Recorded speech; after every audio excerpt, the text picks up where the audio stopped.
વિષય તો છે કે દાદા દાદીનું પરિવારમાં દાયિત્વ શું.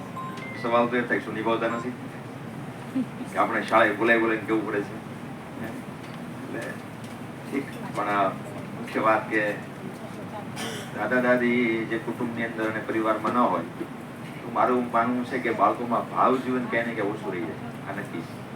કદાચ એ છોકરા એ દીકરા દીકરીઓ કદાચ કંઈ શીખી લે, બહુ સારું એવું ઘણી બધી પ્રાપ્તિ કરી લે, જીવનમાં બહુ આગળ પણ વધી જાય, પણ આ એક અનુભવથી પણ કહું છું અને દુનિયાભરના જે મનોચિકિત્સક કે વૈજ્ઞાનિકોએ જે આના પર અભ્યાસ કર્યો છે એના આધારે પણ કહું કે તે લોકોનું ભાવ જીવન બહુ એટલું ખાસ હોતું નથી. મતલબ તે ઘણું બધું શીખે, ઘણું બધું પ્રાપ્ત કરે, પણ જગતમાં કે આપી ન શકે, કારણ કે આપવા માટે ભાવ જોઈએ. હવે ભાવ જ ક્યાંથી કાઢે? એને એની બાય અને દાદા આપ્યો જ નથી અથવા તો એમને મળ્યા નથી, એટલા માટે થઈ. એટલે સંયુક્ત કુટુંબ છે ને એ આપણા સંસ્કૃતિની મૂળ ધરોહર છે. ભલે આપણે 55 જણામાંથી 5 જણા થઈ ગયા અને 5 માંથી 2 થયા, બેને પણ ભેગું રહેવું નથી, ત્યાં સુધી આવી ગયા. આમાં ક્યાંય ને ક્યાંય આપણી સમજવા ફરક બહુ મોટો થયો, એના કારણે આવું બન્યું.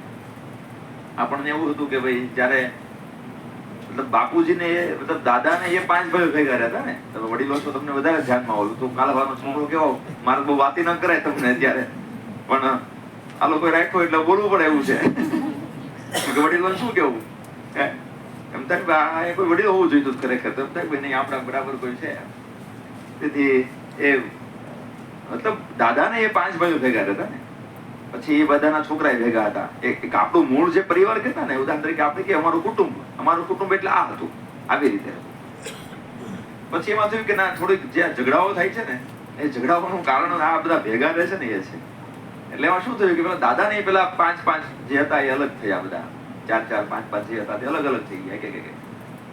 પછી પછી આના 4 5 પાછા 3 એટલે ઝઘડો ગયો નહીં. વળી માથાકૂટ તો એમને જ રહે. માથાકૂટ એમને ના, હજી આ થોડુંક જાજા છીએ ને આપણે એટલે ઝઘડો થાય છે, થોડું હજુ આમાં ઓછું કરી નાખીએ.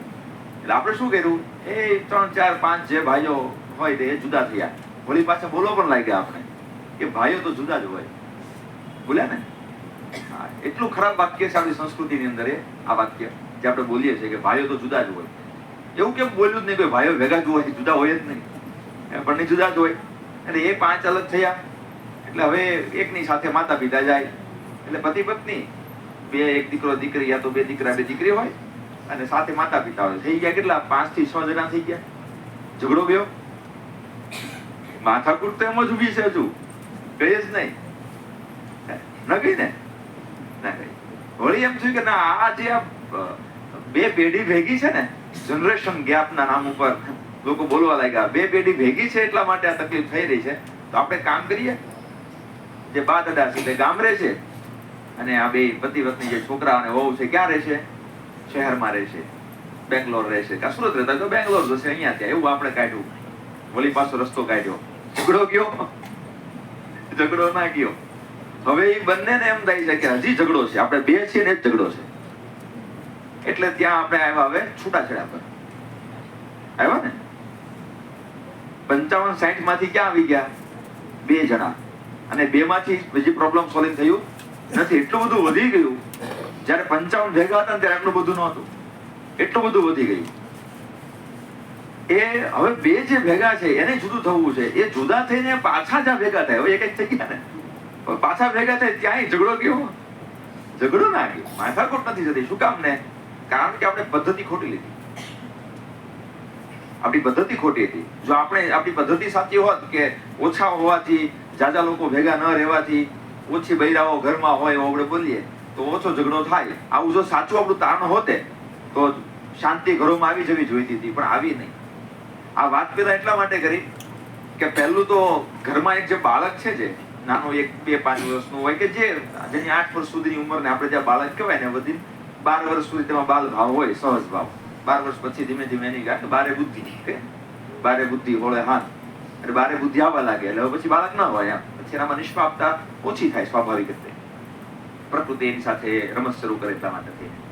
પણ એમાં હવે આમાં મોટાઓ જે કરે, આમાં બાળકનું શું? બાળકનું શું? બાળકને કોને શીખવાડ્યું કે ધોળો સારો ને કાળો ખરાબ? પૈસા વાળો સારો અને બહુ ના હોય જેની પાસે, એ બહુ એટલું બધું નહીં એમ. આવું બાળકને કોને શીખવાડ્યું? ગુજરાતી ભાષા વાળો હોય તો આપણા વાળો, હિન્દી ભાષી તો કે પરપ્રાંતીય બીજો. આવી એને ગેરસમજણ કોને આપી? સમજણ તો ના કહેવાય એને, કારણ કે ભેદ નિર્ભેદ અવસ્થામાં હતો ને છોકરો. બાળક તો કેવું, એનો કોઈ ભેદ હતો? કાળા ધોળાનો, પૈસા તવંગર, ગરીબ, કઈ ભણેલો ન ભણેલો, એને કોઈ ભેદ નથી જુઓ. નિર્ભેદ અવસ્થામાં જ બાળક હોય હંમેશા, અને તેથી તો એને બધું ચાલે, એને કઈ પ્રોબ્લેમ કોઈ સાથે ન હોય. બે બાળકો ઝઘડે ને તો એના બે બાળકોની માતાઓ બાકડી પડે, વધારે થાય બાપાએ વાકડી પડે. પછી એ લોકો કોઈ દિવસ 5-5, 6 મહિના સુધી બોલે નહીં. છોકરા પાછા સાંજે રમતા હોય ભેગા. શું કામ? કારણ કે એને ભેદ નથી. હવે નિર્ભેદ અવસ્થાને આપણે સાચવી ન શક્યા પહેલી વાર, કારણ કે આપણે ઘરમાં જ ભેદ ઉત્પન્ન કરીને બેઠેલા હોઈએ. ખાસ કરીને હવે બે જનરેશન છે તો છે. ઉદાહરણ તરીકે હવે અત્યારે જે લોકો બેઠા છે, મોટા ભાગના લગભગ કોઈ કદાચ એ પેલા બહુ ફાસ્ટ થઈ ગયો તો વાત અલગ છે, બાકી બધાનો જન્મ ગામડામાં થયો છે. અત્યારે તમે એવા બેઠેલા છો કે જેમાં બધાનો જન્મ ગામમાં થયો છે. એમના છોકરાઓમાંથી અડધાનો જન્મ અહીંયા અને અડધાનો ગામમાં થયેલો, અને પોત્રી બધા અહીંયા જન્મેલા છે ને. આપણી જો પ્રોસેસ જો 50 વર્ષની આ પ્રક્રિયામાંથી પસાર થઈ આપણે બધા. હવે તમે તો કે એક પ્રકારે ભોજન કરેલું છે, એક નિશ્ચિત અલગ પ્રકારે ઉછરેલા છો. તમારા છોકરા એક અલગ પ્રકારે ઉછેર થયા છે, એના પ્રદેશો ઉછેર થવાના અલગ પ્રકારના હતા. હમણાં ઘણી વખત આપણે બોલીએ કે હમણાંના છોકરા બહુ હોશિયાર થઈ ગયા. આટલા નાના ટાબરિયા હોય ને તો પણ મોબાઈલ બહુ ફાસ્ટ આવડતો હોય. પણ પેલા આવડતું જ હતો જ નહીં, હોય ને તો કેવી રીતે આવડે? એટલે એમાં કઈ બુદ્ધિનું પ્રમાણ નથી વધ્યું, કહેવાનો મતલબ છે. એ તો પ્રાસંગિક અથવા તો એ સ્વાભાવિક એક વાતાવરણ છે તેના એ ગુણો કે જે કઈ પણ કહો તે આવેલું છે. આ બધી સ્થિતિની અંદર કે જ્યારે એક તમારી પાસે અહંકાર હોય કે ભાઈ અમને ઘણી બધી ખબર પડે છે, સ્વાભાવિક છે, પડે પણ ખરી, નાઈ ન પડે નહીં, ઉંમર હોય, એકાદી હોય, અનુભવ હોય ઘણા બધા. બીજી બાજુ તો કે છોકરાનો બહુ બરોબર યુવાન એકદમ, એટલે એની યુવાનીની એક મસ્તી હોય કે અમે થોડા કઈ ગાંજા જાય એવા છીએ, અમને પણ ખબર પડે છે. આધુનિકમાં તમને ખબર ના પડે. હવે બાળક શું કરે? એને કઈ લાઈન લેવાની? દેશી ભાષા એમને શું કરવાનું? એ જોયા કરે બંને. હવે આવી સ્થિતિમાં બાળક શું જોવે ખબર છે? બાળકનો અલગ સ્વભાવ છે, તે છે સુખ. બાળક શું જોશે? અનુકૂળતા જોશે હંમેશા, કે અનુકૂળતા ક્યાં વધારે છે. અને મોટા ભાગે ઘરોમાં કોયડા હોય છે આ બાબતના. આમ તો ખરેખર દાદા દાદી મિલન છે ને એ આખા કુટુંબ સાથે કરવું જોઈએ તો વધારે થોડો ખ્યાલ આવે, એટલા માટે સૂચન. પણ એ મોટા ભાગે માતા પિતા અલગ રીતે કઈક એ કરવા માંગતા હોય. બાપને ખબર હોય કે આધુનિક હિસાબે કેવી રીતે જવાનું હોય. એની બા થોડીક, એની માં મતલબ મમ્મી. આજે હું જયારે બા શબ્દ વાપરું ત્યારે મારા પેલામાં મમ્મી છે, હું મારી બાને બા કહું છું એટલે મને બા આવશે વારે વારે. એટલે ઓલી પાછું બા ને મમ્મી બધું એટલે કન્ફ્યુઝન ના થાય એટલે કહી દઉં છું. એની બાને એમ થાય કે ના, કે આ રીતે જવું જોઈએ. એટલે બાળક ક્યાં જશે? સીધું કાં તો દાદાના ખોળામાં ઘૂસશે અને કાં બાના ખોળામાં ચાલી જશે મોટા ભાગે. અને એ લગભગ તમારી વહુને પસંદ નથી, તમને ખબર છે સારી રીતે. અને એને કરવું છે એ તમે એ કરે તો તમને પસંદ નથી, એ પણ સારી રીતે ખબર છે બંનેને. થાય છે શું? એ આધુનિક મતલબ વર્તમાન સ્થિતિને ધ્યાનમાં રાખીને ભવિષ્ય જોઈ રહ્યા છે, એને અનુરૂપ એ લઈ જવા માંગે છે. અને તમારી સ્થિતિ એવી છે કે મોટા ભાગે એક સમય ભારત આઝાદ થઈને ત્યારબાદના તમે બધી પેઢીઓ છો જે હવે, બરાબર? તો એ પેઢીને ભાગમાં કેવું આવ્યું કે ભાઈ સંઘર્ષ આવ્યા વધારે, આર્થિક સંઘર્ષો, ગામડાનું જે એક અસ્તિત્વ ટકાવવા માટેનો સંઘર્ષ હજી હમણાં નથી, તે સમયે અસ્તિત્વ ટકાવવાનો સંઘર્ષ હતો. તો જે સમય તમે તમારા બાળકોને આપી શકતા હતા એ નથી આપી શકાય સમય મોટા ભાગે. ઘણા બધા, ખાસ કરીને મારા બાપુજીની ઉંમર કે મારા દાદાની ઉંમરના લોકો નથી આપી શક્યા. તો તમારી પાસે જે ભાવ પડ્યો હતો ને એ પડ્યો હતો, એમ ના ભગવાન આપેલો હતો ને, એ સ્ટોક છે અંદર, એ વપરાયો નહીં. અને હવે ભગવત કૃપા એ લોકો જે સુરતમાં આવ્યા ને બધી વસ્તુ અનુકૂળ થઈ, સમય અનુકૂળ થયો, થોડીક નવરાઈ પણ બરાબર આવી.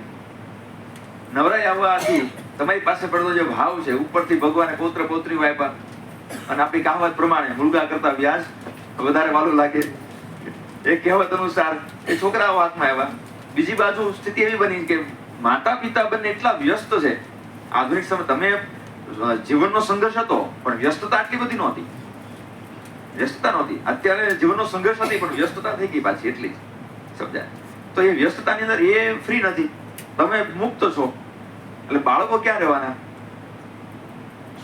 તમારી પાસે રહેવાના છે.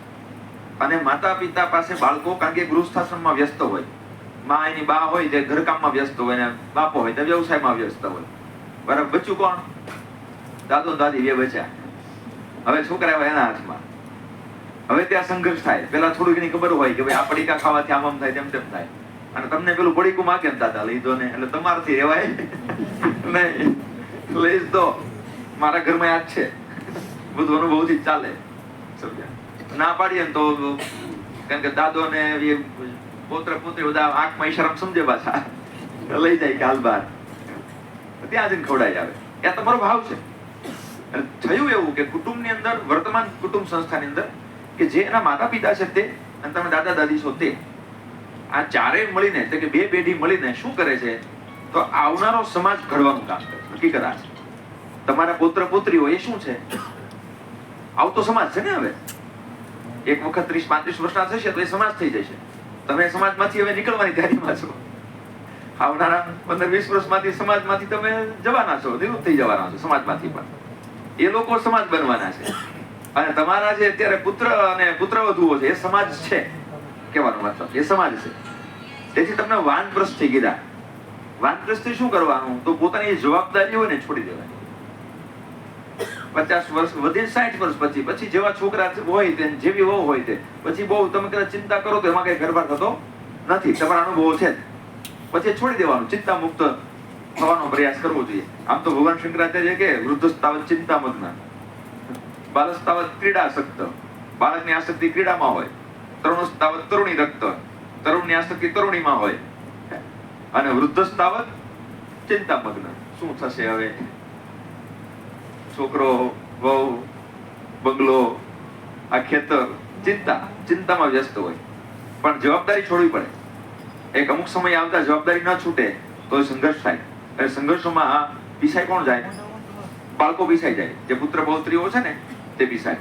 હવે એના મન ઉપર શું ઇફેક્ટ આવે આ બધી વસ્તુની? ઘણી વખત મને માતા પિતા ફરિયાદ કરે કે અમારા ઘરે મારા સાસુ સસરા છે કે બા બાપુજી સમજતા નથી ને એ છોકરાનો વાયપા કરે છે. તો ઘણી વાર એમ કહું, કદાચિત 2 વર્ષ આવી બધી વસ્તુના કારણે 2 વર્ષ તમારું બાળક ઓછું જીવશે, મતલબ કદાચિત તો 60-70 વર્ષ જીવવાનું, 68 વર્ષ જીવે તો બહુ કઈ વાંધો નહીં.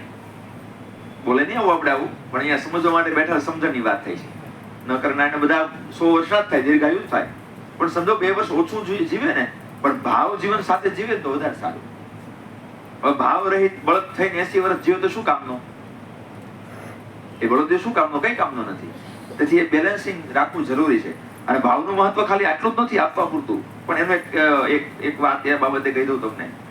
દુનિયાભરમાં જે કઈ પણ ક્રિમિનલ માઇન્ડના જે લોકો હોય, મતલબ જેને કાંઈ ને કઈ ગુનાઓ કર્યા હોય નાના મોટા, એમાં પણ જે લોકો એકદમ જેને ઘાતકી ગુનાઓ કરેલા હોય, મતલબ બહુ પાશવી એ કર્યા હોય ગુનાઓ, તો આવા દુનિયાભરના એ કેદીઓ જેને જેલ થઈ હોય ને જેલમાં સડતા હોય, એમની ઉપર એક ભારતીય મહિલા છે, ભારતીય બેન છે મોટી ઉંમરની. કારણ કે એમને એક સમય સવાલ થયેલો કે વાનપ્રસ્થાશ્રમની અંદર શું કરવાનું એમ. એમને કોઈ સવાલ પૂછ્યો વાનપ્રસ્થ બાબતનો, તો વાનપ્રસ્થ બાબતનો સવાલ પૂછતા એમને એક વ્યક્તિએ બહુ સુંદર ઉત્તર આપેલો કે વાનપ્રસ્થાશ્રમમાં શું કરવાનું? તો આપણે કહેતા વનમાં ચાલુ જવાનું એમ. પણ જે તે સમય તપોવનો હતા, હવે તપોવન નથી તો ક્યાં જવાનું? હવે તપોવન છે નહીં તો ક્યાં જશો? છોકરા બધા અહીંયા રહેતા હોય, તમે એની સાથે રહેતા હોય, તો પુત્ર પૌત્રીને લઈને તમે ગામ તો જઈ શકવાના નથી. અને જાઓ તો એના માતા પિતા કે તમારી સાથે મોકલવાના નથી, એ પણ તમને ખબર છે. હવે વાનપ્રસ્થ એટલે શું? હવે આપણું ઘર જ વાનપ્રસ્થ, એમાં જવાબદારી છોડીને એમાં જ રહેવાનો અભ્યાસ કરવા સૌથી વધારે સારું એ છે.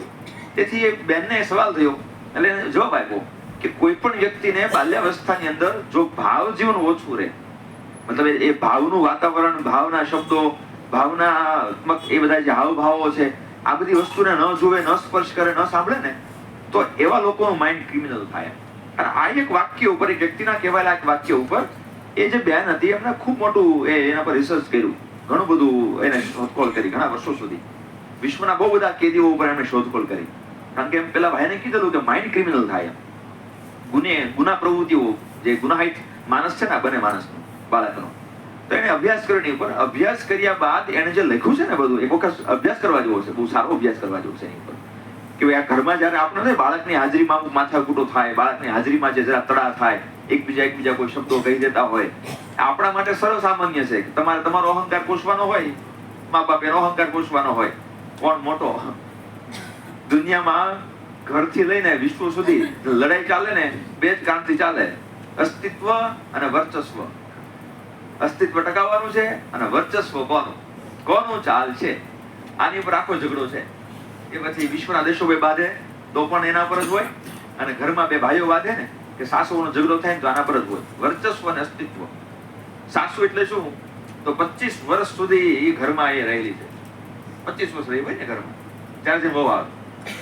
25 વર્ષ સુધી એ ઘરની ઈંટોને એ તૈયાર કરવામાં, એ ઘરને સંજોવામાં એનો બહુ મોટો સિંહ ફાળો હોય એમ.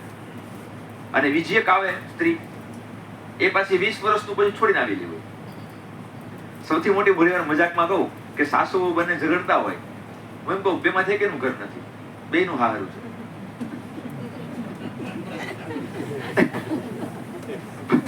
બંનેનું સાસરું છે ને, તો એ બે તો ખરેખર યુનિટી બનાવી રહેવું જોઈએ નીતિ અનુસાર. પણ આવું થાય, આટલું ધ્યાનમાં ન રહે એટલે માથાકૂટ થાય. તો એ બેને જે અભ્યાસ કર્યો કે એમને એવું કીધું કે 8 વર્ષ સુધી જે બાળકના ભાવ જીવન પર ફટકો પડે એ જ બાળકો મોટા થઈને ગુનાહિત પ્રવૃત્તિ કરે છે, બીજું કોઈ નથી કરતું. હવે એક બાજુ જોવા જાવ ને તો માતા પિતા બંને વ્યવસાયની અંદર, કાર્યની અંદર સતત વ્યસ્ત હોય, તો એ જો ભાવનાઓને કરવા જાય તો કદાચ એનું અટવાય પણ ખરું. એવું આપણને લાગે ખરું, વ્યવહાર જે તે સમય વર્તમાનનો છે એની પર આધારે વાત કરું. પણ દાદા દાદીનું કઈ અટવાતું નથી અટવાતું ને. એટલે બહાર પણ કહું કે વધુ દીકરા દીકરીને દાદા દાદી પાસે જ રાખો. હું એક ઉદાહરણ વ્યક્તિગત વાત કરું તો મારી દીકરી અત્યારે 8 વર્ષની છે, તો એ 8 વર્ષની છોકરી મારી, પણ મેં હજી ક્યારે એને કઈ શીખવવા પ્રયાસ નથી કર્યો, કશું જ નહીં. મારા બાપુજી 2 અંગૂઠા છાપશે, ભણ્યા જ નથી, એક ચોપડી પણ નથી ભણ્યા, તો પણ હું એની પાસે જ રાખું છું. કદાચ ક્યારેક મારા પત્ની એમ કહે ને કે બે આમ ખાય છે, ભલે ખાય, કઈ વાંધો નહીં, એનો મતલબ ખાવા જેવું નથી. અહીંયા 2 વાતો કરું છું, સમજજો, એ બેલેન્સિંગ ચાલે છે બધું. કે તમારે તમારો ભાવ બાળકોમાં રેડિયા વગર તમે ચાલવાના નથી.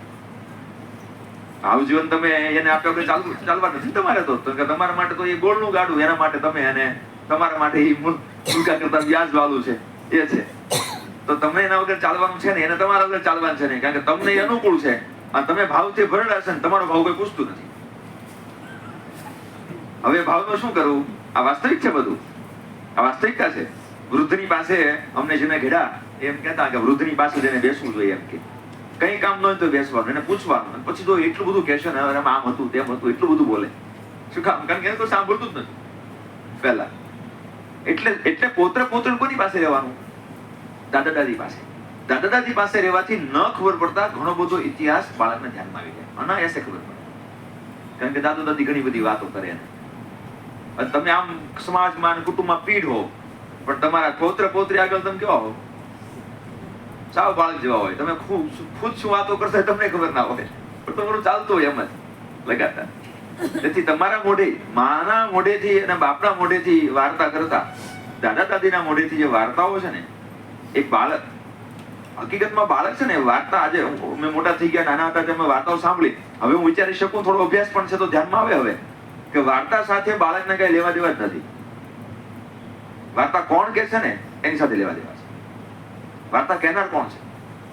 એટલે તમે જોજો, બાળક છે, હવે કોઈ પણ આપણને કોઈ એક વાર્તા કરે અને પછી એની વાર્તા બીજી વાર કરે મજા આવે?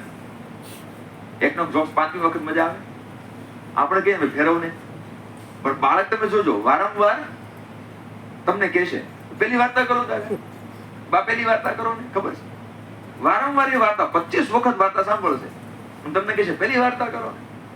મૂળતઃ ત્યાં વાર્તા સાંભળવાનો ઉદ્દેશ્ય એમનો નથી, તમારી પાસેથી કઈ સાંભળવાનો ઉદ્દેશ્ય કે બસ મને કઈક તમે સંભળાવો, તમે મને કઈક કહો. આમાં 2 વાત છે. એક તો કે તમારી જે સાયકોલોજી, તમારું જે મન છે, જે તમારું જે મનોવિજ્ઞાન છે, તે કેવું છે કે એની પાસે બધું પડ્યું છે, કોને આપવું ખબર નથી. અને તમને અંદરથી એક અસંતોષ છે કે અમને કોઈ પૂછતું નથી. અને બાળકનું જે મન છે ને, તે કેવું છે તો એક અહંકારપ્રદ હોય કે મને કોઈ કઈક કહે, મને કોઈ સાચવે, મને કોઈ પૂછે, મને કોઈ મહત્વ આપે. હવે એને આવું મહત્વ કોણ આપે? એની બા અને બાપુ આપી શકે? ના આપી શકે. એને એવું મહત્વ દાદાના દાદી જ આપી શકે. તેથી 8 વર્ષ સુધી જે બાળકની અંદર ભાવ રેડાયો છે, પ્રેમ રેડાયો છે, હૂંફ રેડાઈ છે, તો તેવા બાળકો મોટા થઈને ઉપયોગી માનસિકતામાં આવે છે કે કમસે કમ સમાજને ઉપયોગી થાય, સૌહાર્દથી આપસમાં જીવે, એકબીજા સાથે એક પ્રેમથી રહે, આવું ભાવ જેનું વિકસે છે. એનામાં ક્રિમિનલ માઇન્ડ નથી આવતું. એટલે આપણને કદાચ ક્રિમિનલને ગાળો ભાંડી દઈએ ઘણી વખત કે આ ગુનેગારો છે ને આવું કર્યું, સમાજમાં ફલાણે આવું કર્યું, ફલાણી છોકરી ફલાણા છોકરા આવું કર્યું, પણ એના પાયામાં જઈને તપાસશો તો દોષ કોનો નીકળશે? કારણ કે એમને જે ઉંમરે ભાવ જેવું મળવું જોઈતું એ નથી મળ્યું. તો હવે જે મોટી ઉંમર, હવે જે 25-20 નો કે 30 નો થયો છે, તો હવે એની પાસે ભાવ જ નથી, કઈ કરતા પહેલા વિચાર જ નથી આવતો. દોષ કોનો છે? તેથી કદાચ તમારો અહંકાર હોય કે તમારા ઘરમાં એ પુત્રવધુનો અહંકાર હોય, પણ બાળકની સામે એને એ રાખવાનો આપણે કોઈ અધિકાર નથી. કારણ કે તમે સમાજ બગાડવાનું કામ છે. એ બાળક તો બગડે જ છે, સમજી લો, એનું જીવન તો ગયું જ. અને ખરેખર તો સાચા અર્થમાં આપણને એની પર પ્રેમ હોય એ વખતે તે તો ન થવું જોઈએ ને. જેની પર પ્રેમ હોય એની તો કેટલી કાળજી થાય આપણને. કદાચ એનું કઈ અહિત થાય તો આપણો હૃદય આત્મા બળી જાય ને. જેની પર બહુ આત્યંતિક પ્રેમ હોય તો એનું ખરાબ થાય તો આપણો આત્મા બળે કે ના બળે? બળી જાય. તો એ વખતે અહંકાર હોય તો એ છોકરા હોઈ જાય, પછી જોઈ લેવાનું, પછી માથાકૂટ કરી લેવાની હળવેકથી, કઈ વાંધો નહીં. પણ છોકરા બાળકોની સામે નહીં, એની સામે મોટા હોય જીદ ના ચડાય. એટલે પહેલી વાત તો ભાવ જીવનને એ ધક્કો બેસે. બીજું તો કે સંસ્કારને ધક્કો બેસી ગયો ને. સંસ્કારને પણ ધક્કો બેસી ગયો, ત્યાં વિનય વિવેક ઇત્યાદિને પણ ધક્કો બેસી ગયો. જે શિષ્ટાચાર હોય સર્વસામાન્ય, એ શિષ્ટાચારોને પણ ધક્કો બેઠો કે નહીં ત્યારે. તેથી કરીને કહેવાનો મૂળ અર્થ છે કે બાળકની સાથે અને વાર્તાઓમાં પણ એવું પણ ન રાખો. વાર્તામાં અલગ અલગ પ્રકારની કરતા રહો. ન ધ્યાનમાં હોય તો વાર્તાઓ શીખી લેવાની, કે વાંધો નહીં. અને બાળકને કહેવાની જે વાર્તાઓ છે ને એ કેવી છે કે એમાં બહુ પદ્ધતિ ન હોય. બાળકને અમથી ચાલુમાં ગમી વાર્તા બનાવીને કહી દો તોય ચાલે. એને ખાલી સાંભળવું છે, ઇમેજિનેશન ઉપર હોય. એને એમ કહો ને કે એક હાથી હતો, બહુ મોટો હતો, એમ કેટલો મોટો, આપણે એપાર્ટમેન્ટ જેવડો. એને એવી વાર્તા મજા આવે. હવે એની એમાં કઈ એને સાયન્સ ન જોઈએ બહુ, એમ એવડો મોટો હાથી ક્યાંથી આવ્યો એવું એને કઈ થાય નહીં. એના સવાલો હોય, પણ એના સવાલોમાં તમે જવાબ આપો ને તો ગમે પ્રકારનો જવાબ એને ચાલે. એ જવાબમાં પછી તર્ક નહીં કરે, જોજો, એને ચાલે. તેથી પહેલું વધુ દાદા દાદી પાસે બાળકે રહેવું જોઈએ. હું તો એમ કહું કે ભલે વર્તમાન સરકાર આપણી મતલબ જે કઈ પણ સરકારી સિસ્ટમ છે કે શિક્ષણની સિસ્ટમ છે, સમાજની જે પદ્ધતિ છે, આ બધી પદ્ધતિમાં જે શાળાએ બાળક ભણવા જાય અને શાળાએથી બાળક ભણે એના કરતા હું દાદા દાદી પાસે 8 વર્ષ સુધી રહેવું જોઈએ. અને પછી જેને ભણવા બેસાડે ત્યાં બેસાડવું હોય ત્યાં. કારણ કે હેવલોક એલિસ જેવાના લખાણો પણ છે, આપણા મનુ મહારાજના પણ લખાણો છે બાબતમાં કે બાળક 8 વર્ષ સુધી જ ભણે. કોઈ પણ બાળક હોય એ ભણે 8 વર્ષ સુધી. ત્યાર પછી 8 વર્ષ જેટલું ભણ્યું હોય, જેવું જે કઈ પણ એમને ગ્રહણ કર્યું હોય તેમના આધાર ઉપર બાકીનું ભણે. પછી ભણતું નથી કોઈ. 8 વર્ષ પછી કોઈ ના ભણે. 8 વર્ષ પછી જે ભણવું હતું એ ટ્રેનિંગ છે. એકડો બગડો તગડો, એ બીજું કઈ છે નહીં. સંસ્કારોનું જે રોપણ કરવાનું હતું, ભાવનાઓનું જે રોપણ કરવાનું હતું, પ્રેમનું, હૂંફનું, સાથ સહકારનું, ઉપયોગી ભાવના. મોટી ઉંમરનો દાદો દાદી હોય તો સર્વસામાન્ય એ બહાર બજારમાં જાય તો ક્યાંક કોઈ ભિખારી વાળે તો એકાદ રૂપિયો અમને આપતો હોય, કાં કોઈને ખવડાવવાની ભાવના હોય. કારણ કે ભાવથી વધી ગયો છે તો ભાવ તો વધે હોય. આપણે જ્યાં જઈએ ત્યાં આખા જ જઈએ, અડધા ન જઈએ. કાંઈ અહીંયા ભાવવાળા, અહીંયા વૃક્ષ હોય એવું ના હોય. આપણે ભાવવાળા બધે ભાવવાળા જ હોઈએ. તો પશુ પક્ષીને આપતા એના દાદાને જુએ. આ બધું કરતા એનામાં સંસ્કારનું રોપણ થાય. નાના હતા ત્યારે તમે તમારા છોકરાઓને જે અનાયાસે ઘડ્યા, આપણી પરંપરામાં હતું એટલા માટે થઈ નહીં, તો કેવી રીતે ઘડ્યા? તો આપણે પેલી કથા વાર્તામાં ક્યાંય પણ આરતીની થાળી આવે તો એમાં 1 10 કે 5 કે 50 પૈસો નાખીએ તો તમે તમારા છોકરાને આપતા. ખબર? તમે નાખી શકતા હતા ને, પણ તમારા છોકરાને એમ કે આમાં રાખ, તમારા છોકરામાં રાખે. એ શું છે તો કે પેલાને એમ થાય કે નહીં મેં આપ્યું. નાના બાળકનો અહંકાર મોટો હોય. અને બીજું તો કે આપવાનું શિક્ષણ મળે. ન ખબર પડતા આપવાનું શિક્ષણ થાય. તેથી બીજું કે દાદા દાદી એકદમ ફ્રી છે નહીં. કારણ કે જવાબદારી છોડે તો ફ્રી થાય. અમુક સમયે છોડી દેવાની હોય. પછી કદાચ છોકરાને ગમે એમ કરો તો એમાં ફેરફાર થવાનો નથી. અમુક સમય છોડી દેવાનું. પછી ભગવાન પર થોડું છોડવાનું હોય. બધું આપણા હાથમાં ના રખાય. થોડું ફ્રી થઈ જવાનું. સમજાય? હવે પછી એનું જીવન એ જ હોય. તમારું કોન્સન્ટ્રેશન ફોકસ કરવાનો હોય પોત્રીઓ ઉપર. તમે એને લઈને જઈ શકો બધે. મા બાપનો જે સમય છે ને એ યોજના પૂરો કરશે. નિશ્ચિત ગોઠવણ પૂરો કરશે, ભાઈ 15 મિનિટનો સમય છે તેટલું લઈને જશે. તમારી પાસે એવું કઈ ફિક્સ નથી. તમે આખો દિવસ રખડાઈ શકો સાથે, અને બાળકને તમારી સાથે આનંદ જ આવે. જેના જેના ઘરમાં દાદા દાદી છે બધાને ખબર છે કે એના બાળકને એને મા બાપ સાથે નથી મજા આવતી, દાદા દાદીઓ સાથે જ મજા આવે. એના માતા પિતા ઘણો બધો પ્રયાસ કરે પોતાની સાથે લઈ જવાનો, તો પણ એ આવે નહીં, કારણ કે દાદા દાદી સાથે રહેવું છે. તમારી પાસે એ મોકો છે. તમને એમ થાય કે ભાઈ આપણે મારા બાળકમાં જે મારે કરવું હતું, કારણ કે એ વખતે તમે ગૃહસ્થ હતા. આજે તમારા છોકરા અને પુત્ર વધુ જે જગ્યા પર છે એ સ્થાન પર તમે હતા ને, એ જયારે એવડા તમારા પોત્ર જેવડા હતા, જયારે તમારા છોકરા, ત્યારે તમે તમારા છોકરા જેવડા હતા, તો તમારો સમય રહેતો હતો? તમારો સમય નહોતો રહેતો ત્યારે. હવે તમારી પાસે સમય છે. તેથી આપણે ત્યાં નિયમ શું છે કે દાદા દાદી એ છોકરા, મતલબ એક માતા પિતા છે એના છોકરામાં એટલું રેડી શકતા નથી જેટલું એના પોત્ર પોત્રી રેડી શકે. એટલે વારસાગત જે ગુણો છે ને એમાં પણ એવું જોવામાં આવે છે. એના પર પણ આપણું સોશિયોલોજી જેને સમાજ વિજ્ઞાન કહેવાય એવું કે હંમેશા માતા પિતાના ગુણો બાળકમાં ના આવે, વધારે દાદા દાદીના ગુણો આવે બાળક. ગુણો જે ટ્રાન્સફર થવાની જે પ્રોસેસ છે ને એ પણ આ છે. માતા પિતાના ઓછા આવે, દાદા દાદીને વધારે આવે ખરેખર. શા માટે? કારણ કે એમની સાથે રહે છે વધુ.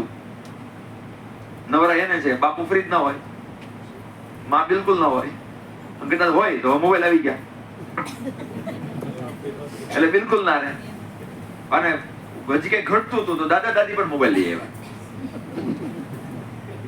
એટલે એ પણ અંદર ફિટ થઈ ગયા બધા. એને કમસે કમ નહોતો લાવવાની જરૂર. હવે તો આપણે કઈ વહીવટ છે ને એવો. તેથી એ પ્રકૃતિમાં એને બાળકોને ફેરવવા લઈ જવા, ગૌશાળા લઈ જવા, કીડા મકોડા બતાવવા. ઉપરથી હવે શહેરમાં રહીએ તો અઘરું છે આ બધું કરવું, તો વધારે ફોકસ કરવું પડશે ને. ગામડામાં તો છોકરું અમથું થોડું પ્રકૃતિમાં ઘડાઈ જાય, ગાય ભેંસોના ફરજામાં આટા મારે, ખેતરોમાં જાય, વાડોમાં જાય, વાડામાં જાય, જ્યાં જાય ત્યાં વૃક્ષો પક્ષો જ ભટકાય, એટલે અમથા જ આનંદ આવે. હવે એવું સુરતમાં છે નહીં. આપણે શહેરમાં રહીએ છીએ, સિમેન્ટ કોન્ક્રીટ નું જંગલ છે. આમાં જ્યાં જાય દિવાલ દાડી આવશે, અને માણસ આડો આવ્યો તો એ પણ જડ જેવો. એ કારણ કે જેવું ઉપાસના, કેમ કે ભાઈ ઉપાસકના ગુણો ઓલા ઉપાસના ગુણ ઉપાસકમાં આવે, જેની આપણે ઉપાસના કરીએ એના ગુણો આપણા જીવનમાં આવી જાય. તો દિવસ રાત આપણે છે ને જોઈએ છે, બધું જળ છે અહીંયા, બધું મશીન છે, તેના ગુણો આપણામાં આવવા લાગે. તેથી ગામમાં જે ભાવ હતો એ ભાવ શહેરમાં નથી. તો હવે દાદા દાદાની જવાબદારી વધારે બને ઉલટાની. અહીંયા ઉલટાની વધારે જવાબદારી બને. અને આ ગમે એવી જવાબદારી છે ને પાછી, કે પોત્ર પોત્રીઓ આપણી સાથે કેટલું ગમે, એ ગમે એવું છે. એટલે કદાચ 3 કલાક 4 કલાક બાળકો શાળાએ જાય તો હું કહું એ બાળકોને તો લેશન બી ના અપાય, કારણ કે એની રમવાની, ખાવાની, ઊંઘવાની ઉંમર છે. મારી દીકરીને ક્યારેક વહેલું જવાનું કે હોય ને, સમજો કે વહેલા ઉઠાડીએ એટલે મારા બાપુજી બોલ્યા વગર રહે નહીં, તરત કે ક્યાં અત્યારમાં ઉઠાડીને લઈ જવી છે. બાપુજી લઈ જવાની છે, જવાનું છે વહેલા. હું છે પણ નકરું શીખવું કરવું છે એમ કે ખીજાય. પછી હું કહું પપ્પા શીખવવું પડે આ તે, આ મેં તમને કઈ શીખવાડું નથી, શું તમારું ઘટે છે એમ કે કહેવાય નહીં, ઘટે જમી ના કહેવાય, આપણે ઓછું ન કહેવાય. પણ કહેવાનું કારણ કે એને એક દરકાર છે વધારે, એને વધારે ભાવ અને પ્રેમ હશે, એટલે બાળકને દાદા દાદી સાથે વધારે ભાવ છે. પણ સાથે દાદા દાદીને પણ થોડું જાગૃત રહેવું પડશે, કારણ કે તમે જીવતા હતા ને, જે માણસમાંથી તમે નીકળીને આવ્યા છો ને, જે વ્યવસ્થામાંથી તમે નીકળીને પસાર થઈને આવ્યા છો, એ કાળ અને એ સ્થિતિ નથી હવે પાછી. તમને એમ થાય કે એકાદ એને ક્વોલિટી ખવડાવી દઉં, પણ હવે તમને ખબર નથી ક્વોલિટી શું છે. તમને એમ થાય કે ભલે બિચારું માગે છે કે લઈ દો ચોકલેટ એમ, પણ એ તમે જયારે નાના હતા ખાતા ને એ ખવડાવતા એ ચોકલેટો અને અત્યારની ચોકલેટોમાં જમીન આસમાનનું અંતર છે.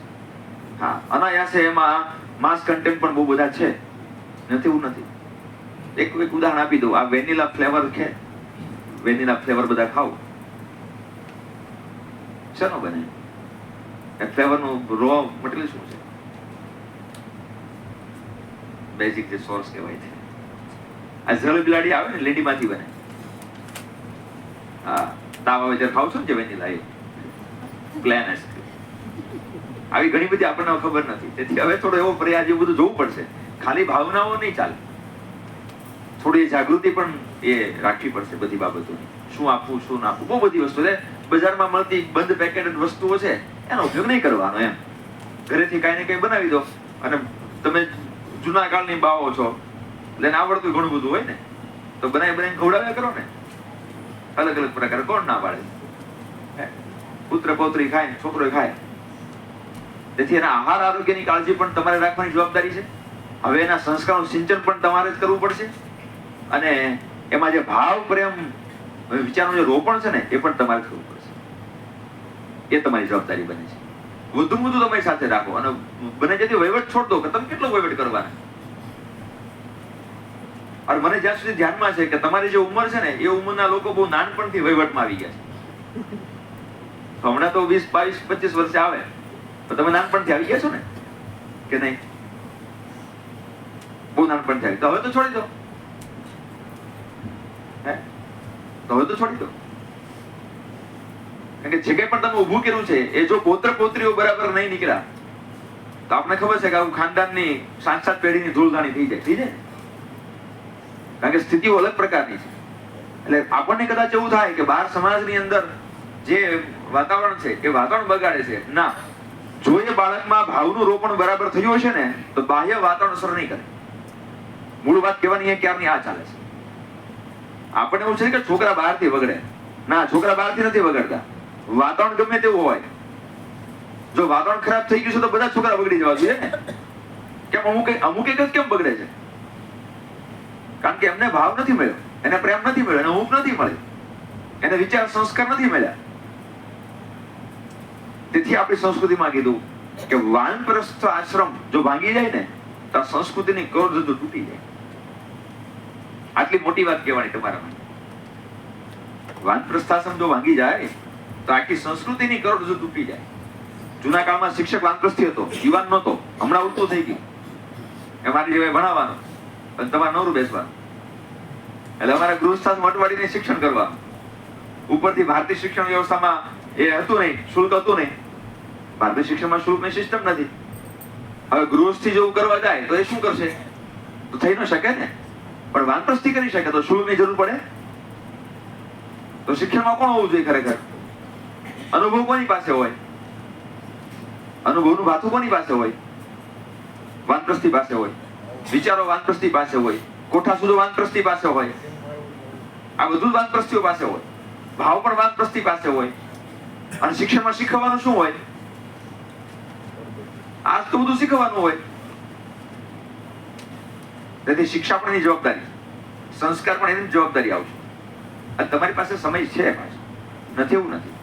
તેથી અહીંયા વાત હવે માત્ર એ પણ નથી થતી. જયારે હવે દાદા દાદીની જવાબદારી જયારે કુટુંબમાં કહું છું તો એવું પણ ના સમજો ખાલી તમારું છોકરું કે તમારું પુત્ર પૌત્રી સાંજે 5 વાગ્યે કે સાંજે નિરાતે હવે આમ થઈ શેરીમાં કોઈ રમવા જતા નથી તો તમે એક દાદા દાદી તરીકે આસપાસના 5-7 બાળકો ભેગા કરીને રમાડો ને. કોણ ના પાડે?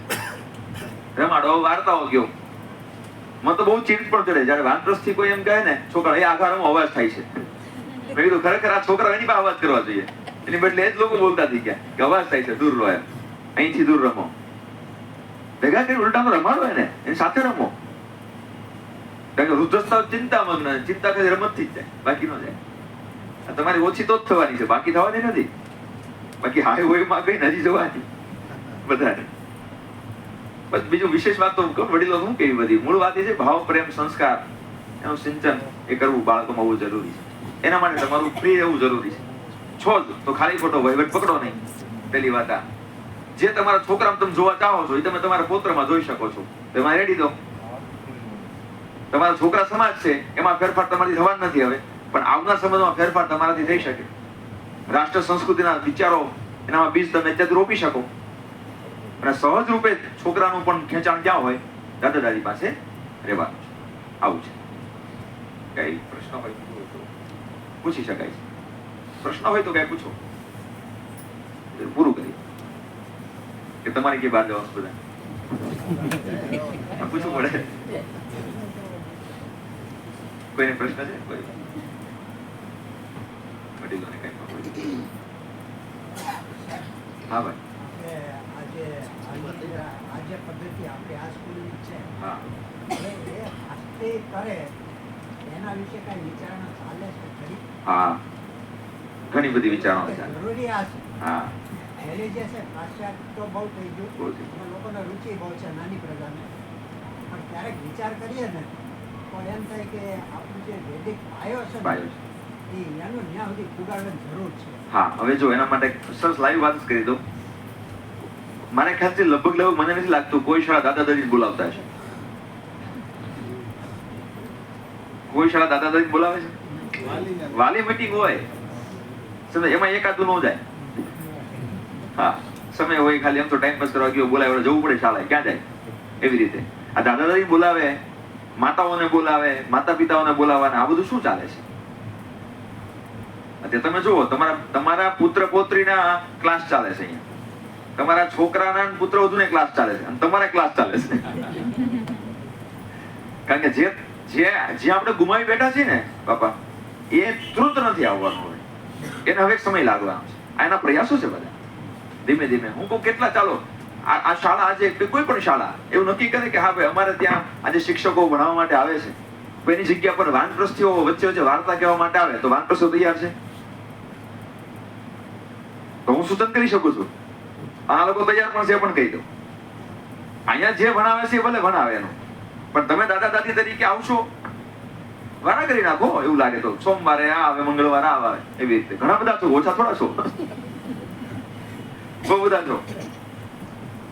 અને તમને ગમશે, પહેલી વાત એ ગમશે પણ ખરું, સૌથી અને ક્યારેક પ્રયોગ કરો, પ્રેક્ટિકલ પણ કરી જો. એકાદ અઠવાડિયું સપ્તાહ એવું રાખો, સમજ્યા? એવું એક સપ્તાહ કરી શાળાએ જોઈ લે, તમે જોઈ લો કે તમને આત્મસંતુષ્ટિ કેટલી થશે, જોજો તમે. અત્યારે તમારો સ્વાભાવિક સેવાનો ભાવ વિકસેલો હોય, પણ તમને અંદરથી આત્મિક સંતુષ્ટિ આનાથી ઓટોમેટિક થઈ જશે કે નહીં, મજા આવી, એમ કંઈક કર્યું, એમ જતા જતા પણ કંઈક કરવાનો મોકો મળ્યો આપણને, આવું ચોક્કસ લાગવાનું છે. અને આજે તમારો આજે કરેલો પ્રયાસ છે ને, એ આવનાર ભવિષ્યમાં ભારતીય શિક્ષણ વ્યવસ્થાનો પાયો નાખશે. આ કોઈ સામાન્ય કામ ના સમજો આ વાતને, કે જ્યારે કોઈ બાળકોને વાર્તા માટે કોઈ જો ખાલી વાર્તાને માટે રમી તો અમથમતા જ લે, મોટાની સાથે નાનાઓ, એમાં રમાડવાની નથી આવશ્યકતા ન પડે, એ તો અમથમતો દાદો રમી લે એની સાથે. મૂળે વાત છે કે એની સાથે બેસવું, બાળકો સાથે શેરી સોસાયટીમાં બેસવું, ભલે ગમે સ્કૂલ ના હોય, અને જે સ્કૂલમાં તમારા બાળકો ભણતા હોય ત્યાં કેવું સામેથી જઈને કેવું જોઈએ ખરેખર કે અમે આવીએ વાર્તા માટે, મારે આવવું છે અઠવાડિયે એક દિવસ. આવું થઈ શકે ને? બીજું કઈ સવાલ હોય તો? કારણ કે વૈદિક શિક્ષણ વ્યવસ્થા તૂટ્યા પછી જ બધું તૂટ્યું છે. હા, 1832 ની અંદર ઇન્ડિયન એજ્યુકેશન એક્ટ પસાર થયો, કે આધુનિક જે શિક્ષણ છે ને એનો પાયો નખાવાનો જે એક્ટ જે પસાર થયો 1832 માં આવ્યો, ઇન્ડિયન એજ્યુકેશન એક્ટ જેમને કહેવાય તે. પણ કોના ગામમાં 1850 વખતની 32 વખતની શાળા છે? ક્યાંય નથી. શાળાઓ બધી ક્યારે બની?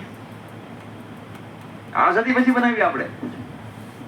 તેથી આપણી તકલીફ છે કે આપણે આઝાદ થયા પછી બનાવવાના હતા ગુરુકુળો, બનાવવાના હતા તપોવનો, અને આપણે શું બનાવ્યું? શાળા બનાવી. મતલબ આપણા બાપ દાદાઓએ એટલી દ્રઢતા રાખીને ટકાવી રાખ્યું કે અંગૂઠા છાપ કહેવાવું આપણને કબૂલ છે, પણ નહીં બને આધુનિક શાળાઓ. પણ આપણે આઝાદ થયા પછી આપણે આ કર્યું, એટલું સત્ય છે. કોઈ 1847 પછી 1947 પહેલાની શાળા કોઈ શોધી કાઢો તો ધવલને ક્યાંક કોઈ મળી આવશે, કોઈક જ. એ રાજા રજવાડા વખતે એ લોકોએ કરી હોય તે અંગ્રેજોના કહેવાના કાંઈ. તેથી પ્રયાસ કરવો પડશે બધા. આપણે ભાંગ્યા તૂટ્યા છીએ, આપણે બધાને ખબર, ધૂળ ધાણી થઈને બેઠેલા છીએ આપણે અત્યારે બધા. કઈ નથી આપણી પાસે જે આપણું કહી શકાય. બીજું કઈ બોલો પ્રકાશ દાદા. લાગે છે એવું કે માતા પિતા અને દાદા દાદી બંને સાથે આવવા. એટલે મેં પેલા કીધું કે બેન સાથે બોલવાની જરૂર હતી, એ વધારે બહેતર હતું. પણ સ્કૂલ વાળા બીક હોય કે સાલુમાં ધીકાણું ના થઈ જાય એટલે ના બોલે.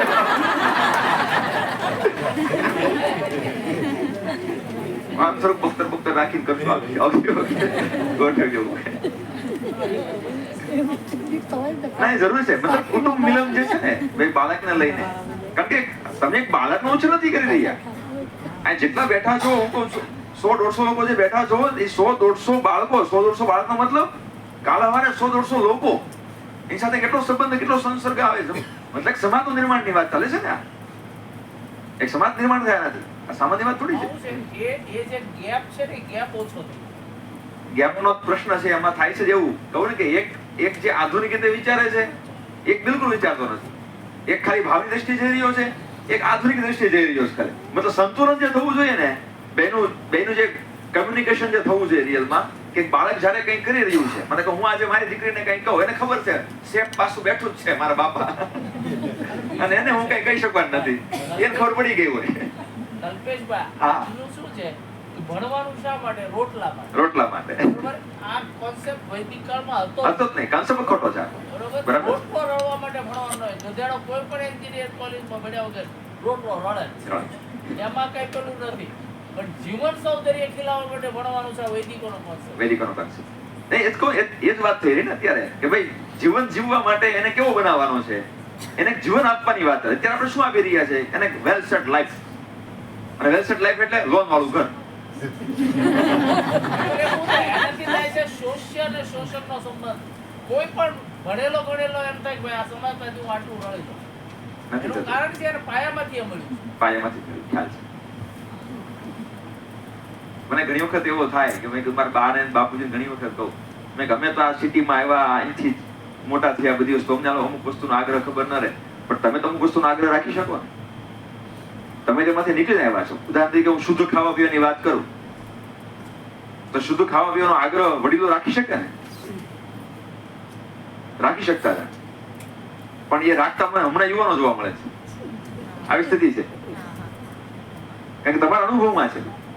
હું એમ કહું કઈ સમજો કઈ કહું ભાઈ આ સ્ત્રી છે, મતલબ તો એની ઘરે ડિલિવરી કરાવો, તો હું કહું મારી બા કે મારી બાની ઉંમરની બેન એમ કે ન થાય કરે એમ કે, પણ એની ઘરે જ થયેલી છે. વાત સમજાય છે? આવું થઈ ગયું છે. મતલબ તમે જે ખુદ જે અનુભવમાંથી નીકળ્યા છો એ અનુભવને જ ખોટા પાડી રહ્યા છો. કે મૂળ વાત હતી ને જીવન આપવું, એ આપણે ભૂલી ગયા. આ કોયડાઓ બધા ત્યાંના છે, આ બધા કોયડા ત્યાંના છે. મતલબ પરંપરાઓના નામે ઘણું બધું થયું છે. નથી થયું આવું નથી. બીજું કઈ કોઈને સવાલ હોય, કઈ કેવું હોય તો કહી શકો. હા ભાઈ. સ્કૂલ તરફથી જે બાળકોના મમ્મીઓને એવા શું મતલબ સૂચનો કરવામાં આવે છે કે જેથી એ પશ્ચિમી સંસ્કૃતિનું આંધળું અનુકરણ અટકે, બંધ કરે? જો શાળા એ બાળકને ભણાવે છે, પહેલી વાત. આમાં આખો ખેલ છે ને મનોવિજ્ઞાનનો છે. ઉદાહરણ તરીકે તમારું પૌત્ર પૌત્રી કે એમનો દીકરો દીકરી શાળાએ આવે છે ને, એના માટે સાયકોલોજી શું છે ખબર? કે આને શાળાએ જવાનું છે, આને સુધરવાનું છે, આને ભણવાનું છે. અમારે કઈ નથી કરવાનું. પહેલી વાત આ. એટલે શાળા ઘણું બધું કે, પણ એનો સામાજિક ઢાંચો એ પ્રકારનો છે ને, એ નથી કરતો. એનું એક નાનું ઉદાહરણ આપી દો કેવી રીતે ક્યાં પ્રોબ્લેમ થાય છે આપણો. સમજો હમણાં લગ્ન પ્રસંગોની અંદર સ્ટેજ શો થાય છે ને, મુજરો. હું એને મુજરો જ કહીશ. હા, એક સમય રાજા મહારાજાઓ કરતા, હવે ઘરે ઘરે રાજાઓ કરે છે. એટલે જે સ્ટેજ શો થાય છે, મુજરા કરતા ભયંકર વાત આવી છે અત્યારે પ્રી વેડિંગ. પ્રકાશભાઈ પાછા વિધિ વિધાન કરવા જાય છે એટલે એને વધારે અનુભવ હોય. તેથી એ જે સ્ટેજ શો થઈ રહ્યા છે હમણાં, કે જેમાં વધુ પણ નાચતી હોય, વર પણ નાચતો હોય, વર વધુના બાપા પણ નાચતા હોય, સૌ નાચે છે, સૌ નચન્યા ગવન્યા થઈને એ કરી રહ્યા છે. તો એ વખતે સમજો કે આપણે કઈ બેઠા છીએ તો હુકમ કૃતમ કાર્યક્રમ અનુમોદિતમ ના નાતે આપણે ઉભા થઈને ચાલતા વિના ક્યારે? સમજાય ને? વાત એ છે આપણે શું કર્યું, અમે ક્યાં કર્યું? તમે બેઠા ને, પહેલી વખત કોઈ આવું નાચતું થયું, જયારે પ્રથમ વખત કોઈ સ્ટેજ ઉપર નાચ્યું અને તે દિવસે જો અડધો સમાજ ત્યાંથી ઉભો થઈને ચાલ્યો ગયો હોત તો બીજી વખત કોઈ સાહસ કરતે? ન કરતે સાહસ. તકલીફ આપણી સામે બેઠા છીએ બધા. પશ્ચિમી સંસ્કૃતિને અનુમોદન કોણ આપ્યું? આપણે આપ્યું. તેથી એ જે છોકરો પ્રતિષ્ઠા, મૂળ વસ્તુ ઉત્તમ માણસને પ્રતિષ્ઠા પ્રિય હોય, મધ્યમ માણસ ધન, કનિષ્ઠ માણસને મધ્યમ માણસને મૃત્યુ, કનિષ્ઠ માણસને ભય હોય. બધાને ભય હોય. સારા માણસો જે બધાને પ્રતિષ્ઠા પ્રિય હોય. તો જે વસ્તુ પર તાળીઓ પડી, મુનિ બદનામ હોય ઉપર એક વધુ નાચતી હોય જો તાળી પડી તો બાકીનો સમાજ હુકમ તાળી નહીં પડાવે? શા માટે નહીં પડાવે? અનુમોદન નહીં આપો, ગલત થાય ઉભા જ થઈ નીકળી જાઓ. નીકળી જવાનું ભાઈ, હું આનું અનુમોદન નથી આપતો, બિલકુલ નથી આપતો. હમણાં એક પ્રસંગ છે બહુ નજીકનો, જે મને બહુ માન સન્માન તરીકે જો એ છોકરા એના બાપાની આગ્રહથી સ્ટેજ શો કર્યા. અરે મને આગ્રહ કે ભાઈ તમારે આવજો, 2 દિવસ તમારે રહેવાનું છે. હું 2 દિવસ નહીં શકું પણ મળી જાય તને. ગયો ને એટલે બરાબર ચાલતું તો મૂજો, એટલે અમે બંને ત્યાંથી યુટર્ન લઈ લીધો. એટલે વચ્ચે બીજા છોકરા મળ્યા, મને કેમ ભાઈ તમે અચાનક નીકળી ગયા? મારે આ જોવાની આપણામાં તેવડ નથી કે આ બોલાઈ જશે ને આ વિગત આપણે નીકળી જઈએ, બરાબર છે. અનુબોધન ના આપો ને. તેથી બહાર આખું વાતાવરણ એ પ્રકારનું છે. પશ્ચિમી સંસ્કૃતિ એટલે શું? આપણે આપણા ઘરથી શરૂઆત કરેલી છે. તમે બધા જ આજે જેટલા બેઠા છે, હું કહું મારી બાની ઉંમરના બધા છો એટલે મને વધારે અનુભવથી વાત કરી શકો. બધા જ લોકો શહેરી સોસાયટીમાં ક્યાંય પણ બહાર જતા, માર્કેટમાં, શાક માર્કેટમાં, ગામમાં હાથમાં થેલી રાખતા, ખબર ખ્યાલ છે? પપ્પાના પેન્ટની ફાટી ગયેલીમાં બનાવેલી જઈએ એટલે થેલી રાખતા આપણે. આજે તમે જ નથી રાખતા, જબલા લેતા થઈ ગયા. હવે તમારો જે પોત્ર પોત્રી જોશે એ શું કરશે? એ થેલી રાખશે? નહીં રાખે. કારણ કે થેલી રાખવી એ તમને જેવું લાગવા લાગ્યું કે આ થોડુંક ગલઢેરાપન જેવું છે. લાગે છે ને એવું કે એમ થેલી હાથમાં રહી. જોયું તમે ગમે ત્યાં જતા એવું નહોતું પાછું કે કઈ લેવા ગયા. તમે કઈ લેવા ના જાઓ, બજારે જાઓ ને થેલી હાથમાંથી, ખબર છે ને? એવું ન હોય કે લેવા જઈ તો જ હોય. કઈ જ ન લેવાનું હોય ને તો પણ થેલી હાથમાં હતી કે નહીં? આ બહુ નાની બાબતો છે. મતલબ છોડી છે આપણે. એ પશ્ચિમી સંસ્કૃતિનું આંદોલન આપણે કરીએ છીએ. એનાથી આપણે ધ્યાનમાં ન લીધું કે સંસ્કાર શું પડે છે. થેલી હોય ને તો આપણે એમાંથી વસ્તુ લઈને થેલી અને વસ્તુ રાખી મૂકતા. બધી વસ્તુથી સંસ્કાર પડે. આજે જે શબ્દ, સ્પર્શ, રૂપ, રસ અને ગંધ, 5 જે તન્માત્રાઓ છે ને, સંસ્કાર હોય બધી વસ્તુના. તમે આ મેજને મડો છો તો અડતાની સાથે આનો સંસ્કાર હોય, એ મનમાં આવી જાય. તમે રોકી ન શકો એને. તો જ્યારે વસ્તુ તમે લો છો, મતલબ કોઈ થેલીમાં વસ્તુ લાવો છો, શું કરો? વસ્તુ ખાઈ જાવ અથવા તો મૂકી રાખો, થેલીને શું કરો? ફેંકી દો છો. Use and throw. આ એક કુસંસ્કાર છે. યુઝ કરો અને ફેંકી દો. એ માણસમાં ઘૂસો કે નહીં? એકબીજાને વાપરી લો, સ્વાદ હોય ત્યાં સુધી પૂર્તિ કરી લો, પછી તો સંબંધને ફેંકી દો. હવે આપણે જરૂર નથી. એટલા માટે થયું. સાંજ પડે સુરતમાં કેટલી કોથળીઓ નીકળતી છે ઘરોમાંથી, વિચારો જરા. તો આગળ એક સુજલામ સુફલામ એવું રાષ્ટ્ર, એક સુંદર એવી એક નંદનવન સર્જે તેવી પ્રકૃતિ આપવાના કે કચરા ઢગલા આપવાના તમારા પુત્ર પુત્રીઓને? શું આપવાના? કેટલો પ્લાસ્ટિક. દૂધની એક બાટલી ખાલી આ 25 થી 30 લાખ ઘર છે સુરતમાં અત્યારે. 20 લાખ ઘર ગણો. એક કોથળી ખાલી ઘરમાં આવે કેટલી કોથળી થાય? 20 લાખ કોથળીનો કચરો દરરોજ કરીએ છીએ. આ તો હાવ મિનિમમ કહું છું, આવતો હોય ને પોસિબલ નથી, ઘણું છે. આવી ઘણી બધી બાબતો છે. પશ્ચિમી અનુકૂળ એટલે યુઝ એન્ડ થ્રો. એ ના ચાલે. અહીંયા ઉપયોગી છે. અહીંયા તોડફોડની સંસ્કૃતિ નથી આપણી જોડવાની સંસ્કૃતિ છે, સાચવવાની સંસ્કૃતિ છે આપણી. દાદા દાદીઓ જ ઉભું. હવે તો હું કહું સ્ટેજ શોમાં દાદા દાદી પણ નાચવા લાગ્યા. મતલબ બહુ દેશી ભાષામાં કહું તો ભાભલો કીધું હતું આ નહીં ચાલે તો કદાચ શરમ આવશે. જે તો પહેલી વખત. હવે તો આ પાછું એમ નથી, ભૂલી જાવ. પણ મદદ બંધ કરો તો ઘણું થઈ જાય છે. બીજો કઈ પ્રશ્ન હોય એટલે મમ્મીઓને કહેવાનું તો ચાલુ હોય લગાતાર. જેમ તમને ચાલુ છે કે નહીં એવું જ હોય એને પણ છે ને એ બાર વાતાવરણ જેવું છે આખું. કહેવાનું એમ છે કે દાખલા તરીકે એ જ્યારે એની મીટિંગ હોય ત્યારે એના માટે કોઈ ડ્રેસ કોડ છે એવું મને ખ્યાલ નથી, એટલે હું પૂછું કે ભાઈ અહીંયા આવે છે કે ભાઈ ઘરે ચાંદલો તમે કરો છો એવું રોજ પૂછો કમ્પલસરી. આ બધી ઘરે પછી આદત પાડવી પડે. ભૂલાઈ ગયું છે ને, બિંદી આપણી સંસ્કૃતિ છે. જો એ થઈ શકશે કેવી રીતે એનું બીજું કહું. આમાં છે ને અત્યારે તમે ફસાઈ ગયા છો બધા. વાનપ્રસ્થિત આવ્યા છો ને, ફસાયેલા છો બરાબર. એ કેવી રીતે થાય? હવે તો શાળા ઉભી બેઠી બધું કહું. મારું મને બહુ વખતા જેવું નથી આવડતું. જેવું બધું બહુ ખુલ્લું હોય સ્પષ્ટ. એ ક્યારે થાય?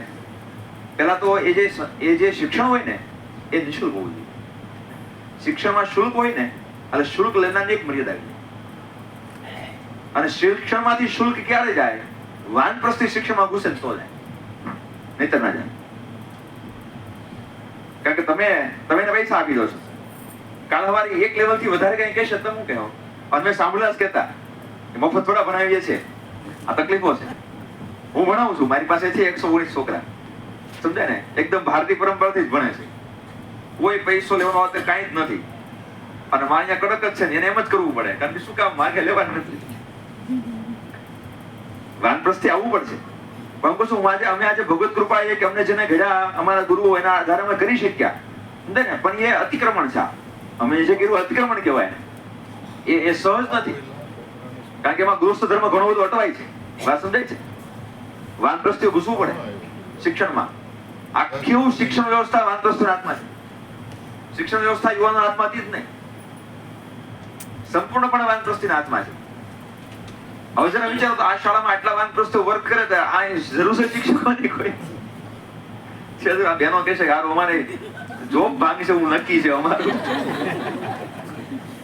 પણ વાત જયારે રાષ્ટ્ર સંસ્કૃતિ ચાલતી હોય તો વ્યક્તિગત લાભ ગેરલાભ ન જોવાના હોય. વાત સમજાય છે ને? એ પ્રયાસ કરવો પડશે બધું બધાએ. ખાલી વાતોથી ને ભાવનાઓથી કઈ નહીં ચાલે. મતલબ હું ભાવના કરું કે શાક થઈ જશે, શાક થઈ જશે, થઈ ના જાય. તમારે કરવું જ પડે, કરવું પડે. તેથી છતાં પણ આ લોકો તો બહુ કે છે, ઘણું કે છે. હું તો પાશ્ચાત્ય અને ભારતીય સંસ્કૃતિમાં વચ્ચેનો માર્ગ હમણાં આ પ્રકારની શાળાઓ કાઢ્યો છે. કારણ કે જો એકદમ પ્યોર માર્ગ કાઢે ને તો તમે જ પહોંચો નથી, ભાગી જાવ છો. એ અઘરું છે. આવો માર્ગ ખબર પડે, આવો જ નહીં, ભાગી જાઓ. તેથી વચ્ચેનો માર્ગ છે આ. અને હમણાં ધીમે ધીમે ધીમે કરતા કરતા હા ધ્યાનમાં છે. હું સમજુ છું વાતને, પણ કહેવાનો મતલબ છે કે બધાએ પ્રયાસ, મૂળ વાત છે બધાએ સમજવું પડશે, બધાએ પ્રયાસ કરવો પડશે. અને રહી વાત ભારતીય સંસ્કૃતિ એ ગઈ, તૂટી ફૂટી થઈ, બરાબર. પહેલી વાત તો ભારતીય સંસ્કૃતિનો કોઈ નાશ થવાનો નથી. એ બધા ભૂલી જાઓ, એવું કઈ થવાનું નથી. કારણ કે આ ધરતી છે ને બહુ બહુ ફળદ્રુપ છે. માતૃભૂમિ બહુ અદભુત છે, તેથી આનો નાશ નથી થવાનો. બીજી વસ્તુ કે પ્રયાસો બધાએ સહિયારા કરવા પડશે. ત્રીજી વસ્તુ, આ બધી વસ્તુનો ફરી પાછો નવો વિચાર, નવો આરંભ થઈ રહ્યા છે જયારે બધાના, ત્યારે બધામાં ભોગ આપવો પડશે. એમાં ભૂલો, ત્રુટીઓ, આ તે ક્ષતિઓ રહેવાની છે, એ ચલાવવી પડશે, સમજવું પડશે, જતું કરવું પડશે. બધાએ પ્રયાસને આગળ વધતા રહ્યો. સંગતોત્તમ સંબોધોત્તમ સંભવમનાંસી જાણતા, આવું કરવું પડશે. અત્યારના બાળકોમાં સંચળતા બહુ છે.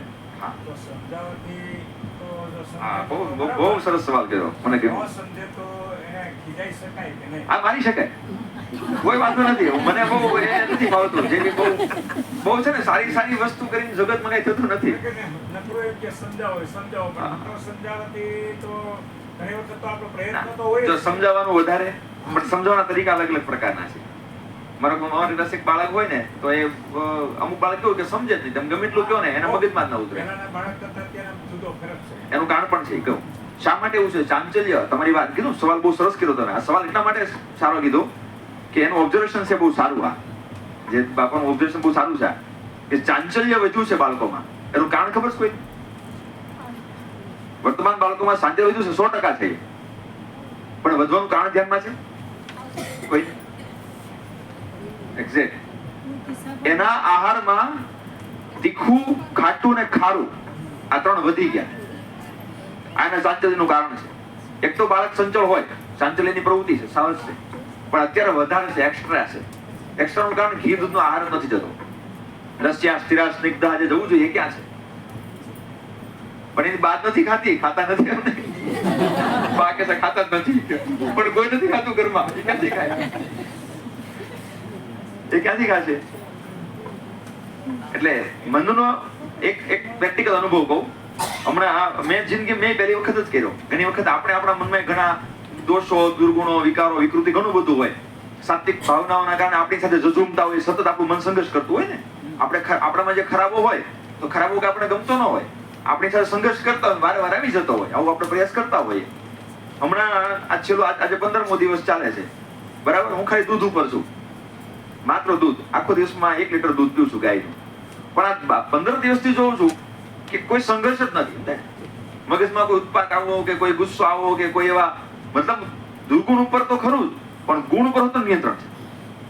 એમાં ઉદારતાનો ગુણ હોય તો એ થઈ જતો હોય, કંટ્રોલ રાખવો હોય તો ન રહેતો હોય. ગુણની ઉપર ઘણી વાર ન રહે કંટ્રોલ. આહારનું બહુ મોટું એ મહત્વ છે. એટલે કીધું આહાર શુદ્ધો સત્વ શુદ્ધિ. સત્વની શુદ્ધિ આહારથી જ થાય. હવે કોઈ આમાંથી જો ઉત્તર ભારતમાં ગયું હોય ને તો જોજો ને, ન ગયા તો જયા હો. ઉત્તર ભારતીય બાળકોને મેં રડતા બહુ ઓછા જોયેલા છે. આપણે જે બાળકો જે ગજિયા પર હોય ને એ કરતા ઉઠીને ઉઠતી વખતે ગમે નાતી વખતે ને, એ ઉત્તર ભારતીય બાળકોમાં મેં નથી જોયું. હું બહુ નજીકમાં એ લોકો સાથે રહી પછી વાત કરું છું. કારણ કે એ લોકોના આહારમાં હજુ પણ ઘી, દૂધ, છાશ, માખણનું પ્રમાણ વધારે છે. તો ત્યાં અમે ગજિયાખોર છોકરા નથી જોયા. અહીંયા થોડા વધારે છે આપણે ત્યાં. એટલે એનો આહાર થોડો એ કરવો પડે, અને એનો આહાર કરવો હોય એટલે આપણે કરવો પડે. કારણ કે છોકરાઓને કેવું હોય, આપણું એ હંમેશા છોકરાઓ ઉપદેશ ન સમજે, એટલે છોકરા સમજાવવાના, સમજાવતા કારણ કે એને ઉપદેશ ન લાગુ પડે. છોકરા થોડો ઉપદેશ લાગે, એને બુદ્ધિ જ ન હોય, એ અનુકરણથી બધું શીખે. એટલે આપણે જેવું અનુકરણ કરે એવું એ કરવા લાગે સહજ, બીજું કઈ ન હોય. મારી દીકરી છે એને જે હતી છાશની ભૂખી, છાશ શાક ને એવું બધું જોઈએ. દૂધ આપીએ તો ખાય નહીં. પછી શું કર્યું ભાઈ, ઘરમાં અમે છાશ ખાવાનું બંધ કરી, તો એ આ 1.5 વર્ષથી ઓટોમેટિક મળી દૂધ ખાવા.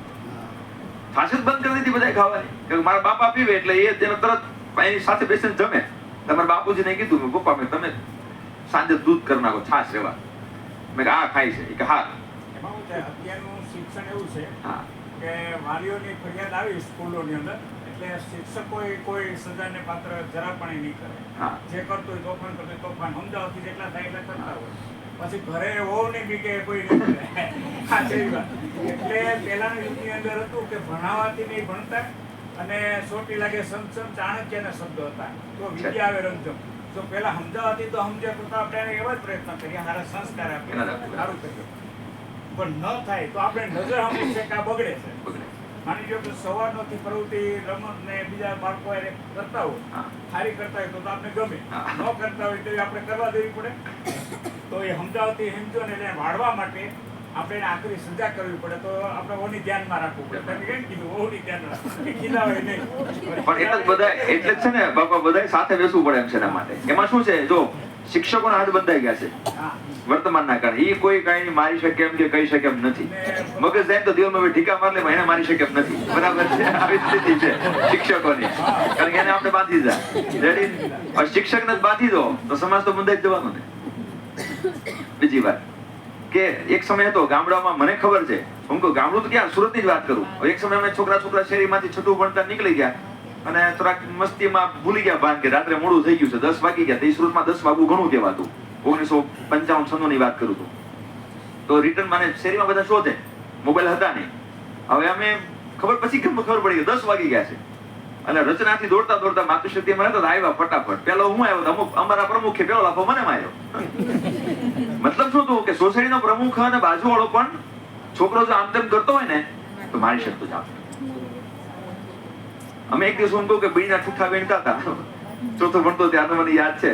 તો બાજુવાળા માસી જોઈ ગયા, એને એમને હાવણી મારેલા, સમજાય ને. પણ ત્યારે હું ત્યારે વસ્તુ શું હતી કે એવી સ્થિતિમાં પણ હું ઘરે ન કહી શકતો કે મને માસી માર્યો, કારણ કે તો ઘરે મારે પાછા.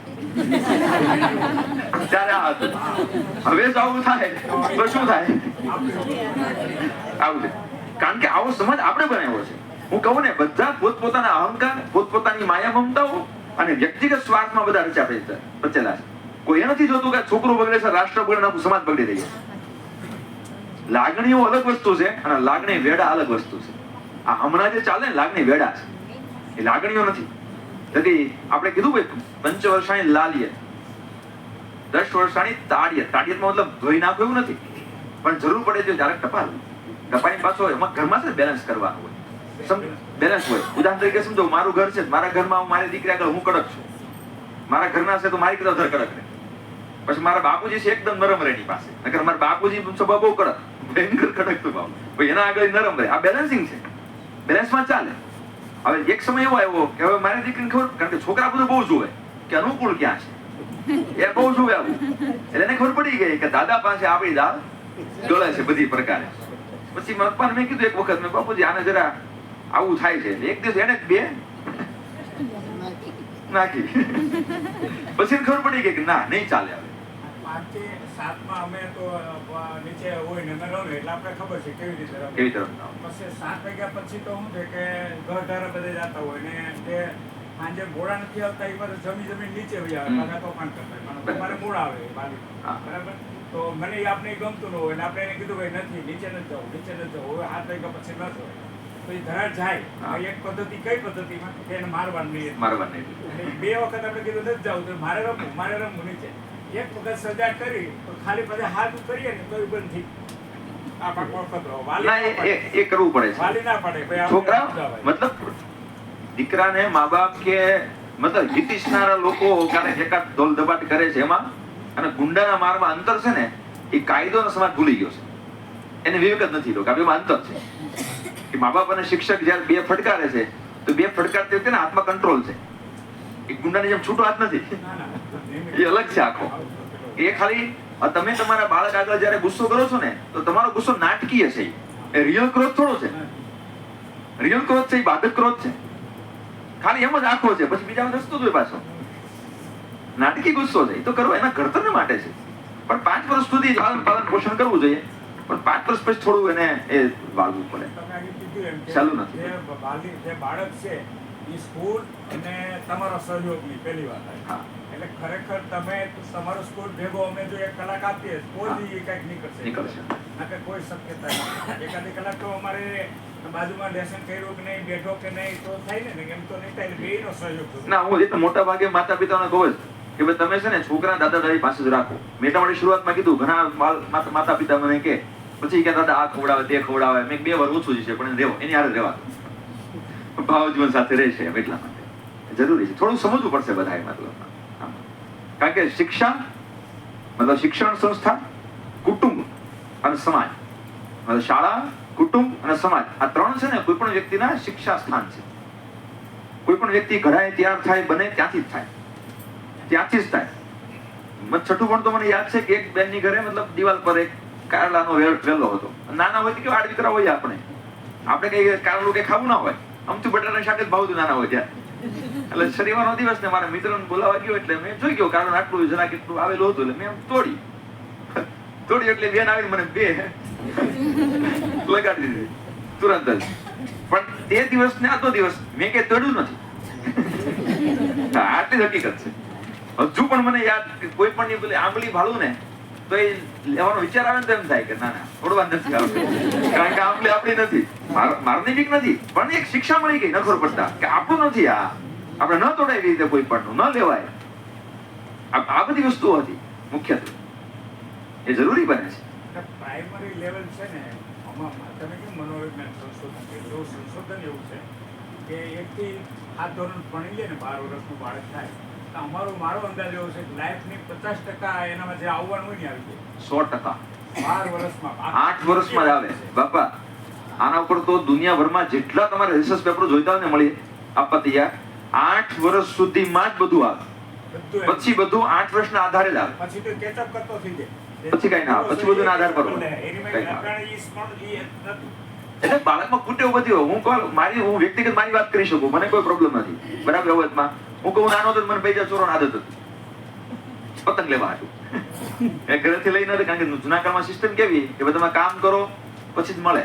તો કામ કરવા જાય તો પછી હાથમાં 50 પૈસા આવે તો ખરા, પણ કોઈ ન હોય કે ગોલો ખાવો કે પતંગ લેવી, એમાં એક જ આવે આપણા હાથમાં. તો પેલું પગારમાંથી આવેલા પૈસા હોય તો જૂના કાળમાં બાપુજી શું કરતા, પગાર મંદિરમાં મૂકતા. ખબર તો મારા બાપા પગાર મૂકે, પેલું 25 પૈસા થોડું આઠાનું બધું આવેલું હોય ને તો એ પડ્યું હોય, એટલે મેં કીધું ભગવાનનો પૈસા આપણો જ ગણાય. મેં થોડા 10-12 રૂપિયા લીધા અંદરથી એમ. એટલે મારા બાપુજી બીજું પગાર આવ્યો એટલે ત્યાં પૈસા મૂકવા ગયા, જોયું કે અંદર પરચોડ નથી. મારી બાને પૂછ્યું કે તે લીધું તો કે ના. હવે કોણ બચે? મોટી બેન થોડી ડાયરી લે નહીં, નાની હતી લઈ શકે ને, બચ્ચો હું. મને બોલાયો, મને કે બેટા તે પૈસા લીધા નહીં? અરે 2 પડી તરત જ, કારણ કે કમફમ જ હોય કોણ લે. મેં કીધું લીધા. પણ તે દિવસ મતલબ મારી 7-8 વર્ષની ઉંમર હશે ત્યારે, તે દિવસ ને આજનો દિવસ પછી નથી. અમુક વસ્તુઓનો ઉપદેશ ના હોય, અમુક પ્રક્રિયાઓ છે બધી પ્રકારે. કઈ થાય તો મારી લઈને વાત નથી થતી, પણ કહેવાનો મતલબ છે કે જોઈએ થોડું. હું આજના જે સામાજિકો કાયદાકીય લોકો કહેવાય છે ભાઈ સેફ ઝોનમાં બાળકનો ઉછેરો અને એને લાલ્યા વેડી કરવાનો, એમાં પણ નથી માંગતા, એમાં રિઝલ્ટ પણ નથી. સમાજ એ સિદ્ધાંતનું પરિણામ નથી લાવી શક્યો. આવતા શરૂઆતની વાત જે કરીને કે ભાઈ જુદા થવાથી કુટુંબ એકે નથી આવતું, કુટુંબનું કેન્દ્રબિંદુ નક્કી કરવાથી કે આવે. કેન્દ્રબિંદુ તો કે તમારા પોતપોતાના કુળની પરંપરા હોય. એટલે આપણી સંસ્કૃતિમાં ગોત્ર હતું. આ બેઠેલા કેટલા ગોત્ર ખબર? આપણો ઋષિ હોય, એનો વેદ હોય, એની શાખા હોય. આપણા સુરાપુરા, આપણા માતાજી, આ બધું શું છે? આપણું કેન્દ્રબિંદુ છે. આ તુંડે ટુંડે મત્રી પિંડમ. ઘરમાં 5 જણા હોય, 10 જણા હોય, બધાનો વિચાર અલગ અલગ હોય કે નહીં? કોનું માનવાનું? એકનું માનો તો 5 ને ખોટું લાગે, અને એકનો અહંકાર મોટો થાય તો શું કરવાનું? તો કુટુંબમાં કેન્દ્રબિંદુ હતું કે કોઈનું નહીં, આપણા કુળની પરંપરા શું છે એનું માનવાનું. એ અનુસાર ગોઠવણી હતી. હવે કુટુંબનું કેન્દ્ર બિંદુ જ કોઈ બેઠા છીએ આપણે કે બાળકને શેના આધારે મોટું કરવાનું છે, શું કામ મોટું કરવાનું છે, એક્ઝેક્ટ બાળકને શું કામ જોઈએ છે, એ કેન્દ્ર બિંદુ ક્યાં, એ જ ગાયબ કર્યું ને આપણે પહેલા. એટલે બધું જોવું પડશે અને ચાલવું પડશે બધાએ. કોણ શું કરે ના કરતા આ પેલા જેવું છે કે ભાઈ આ દેશમાં આવું થઈ ગયું કોના કારણે, મેં કોઈને કારણે નહીં, હવે શેના કારણે ઊભું થાય જોવું ખાલી. કારણમાં તો આરોપ પ્રત્યારોપ થશે, એની કરતા કર્તવ્યનું ભાન વધારે થાય તો સારું. એમ પૂરું કરવાનું છે કે પ્રશ્ન ચાલવા દેવાનો? કારણ કે મને ખબર, મારે કહેજો પાછા કઈ પ્રશ્ન બીજો કોઈ ને કઈ તો પૂરું કરીએ. બરાબર, નમસ્કાર. આ વાર્તા માટે